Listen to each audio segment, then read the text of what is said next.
Արմոյի հրեշավոր ու ստոր ծրագիրը թեև չհասավ իր վերջնական մահացու նպատակին, բայց առաջացրեց անկանխատեսելի և ավերիչ հետևանքներ։ Գազօջախը միտումնավոր բաց թողնելուց և Նարեի ուշագնաց լինելուց հետո Ադամյանների տանը ստեղծվել է կատարյալ քաոս։ Ամեն բան այնպես դասավորվեց, որ ճակատագրի հեգնանքով կասկածի ողջ սլաքն ուղղվեց ոչ թե իսկական մեղավորի Արմոյի, այլ Սաքոյի վրա։ Քանի որ բոլորը վստահ էին, որ այդ ճակատագրական պահին տանը եղել են միայն Սաքոն ու Նարեն, ընտանիքի անդամները համոզված են, որ հայրը դիտավորյալ է փորձել թունավորել հղի դստերը, նրանից և թշնամու երեխայից ազատվելու համար։ Վռամը, ով ինքն էլ գտնվում է ծայրահեղ ծանր հոգեվիճակում, մտնում է հոր առանձնասենյակ։ Նրա ձայնը դողում է զայրույթից ու հիասթափությունից։ Վռամը մեղադրում է հորը, ասելով, որ նա հատել է մարդկային թույլատրելիի բոլոր սահմանները, որդին դեմքին է շպրտում դաժան խոսքեր։ Նա հասկանում է, որ հայրը հիվանդագին ու խելագարության աստիճանի ծանր է տանում այն փաստը, որ Նարեն կրում է Հայկի արյունը, բայց նման ստորություն ինքը չէր սպասում։ Ինձ համար էլ է դժվար, բայց իմ մտքով երբեք նման բան չէր անցնի, ասում է Վռամը։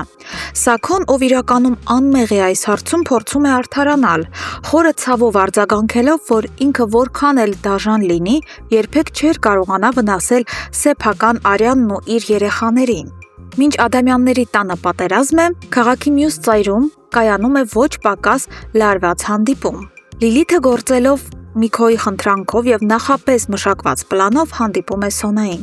Նա զգուշորեն, բայց նպատակաուղղված հարցեր է տալիս և ի վերջո Սոնան կոտրվում է։ Ճշմարտությունը հաստատվում է։ Նարեն իրոք սպասում է Հայկի երեխային։ Լիլիթը հասկանալով իրավիճակի ողջ լրջությունը խստորեն խորհուրդ է տալիս Սոնային անհապաղ կապվել եղբոր Հայկի հետ և պատմել ամեն ինչ։ Նա զգուշացնում է, որ Հայկը երբեք չի ների Սոնային, երբ իմանա, որ իր հարազատ քույրն իմացել է իր ապագա երեխայի մասին ու դավաճանաբար լռել է։ Սոնան արդարանում է։ Նա բացատրում է, որ ինքն ու Նարեն բազմիցս են փորձել կոտրել Հայկի կառուցած պատը։ Փորձել են ասել, բայց Հայկը կուրացած ատելությունից ու ցավից պարզապես չի ցանկացել ոչինչ լսել։ Այս ամենին զուգահեռ Աբոն հայտնվել է կատարյալ հոգեբանական դժոխքում։ Հայկի զանգը ոչնչացրել է նրա վերջին նյարդերը։ Հայկը հեռախոսով գոռում էր վայրի գազանի պես, մեղադրելով Աբոյին լռության մեջ, պահանջելով պատասխան, թե ինչու իրեն չէին ասել, որ հոր իրական մարդասպանը Սաքոն է։ Աբոն հստակ գիտակցում է, որ այս տեղեկությունը ռումբի էֆեկտ է ունենալու և հիմա արյունալի ողբերգությունն անխուսափելի է։ Խելագարված Աբոն ներխուժում է Լալայի մոտ և սկսում է գոռալ նրա վրա։ Նա մեղադրում է Լալային այս ճակատագրական և չմտածված քայլի համար։ Լալան, ում աչքերում արդեն մարել է ամեն մի հույս, կոշտ հակահարված է տալիս։ Սաքոն իմ ամբողջ կյանքը ավերակ սարքեց։ Ես չէի կարող ձեռքերս ծալած նստել և սպասել։ Քիչ անց նրանց բուռն ու բարձրաձայն վեճը շարունակվում է Լալայի հյուրանոցի համարում։ Կրքերն այնքան են թեժանում, որ Աբոն, այլևս չկարողանալով դիմանալ, զայրացած շրջվում է, որպեսզի հեռանա։ Նա կտրուկ բացում է դուռը և քարանում։ Տրանշեմի զարմանքից լայն բացված աչքերով կանգնած է Վռամը։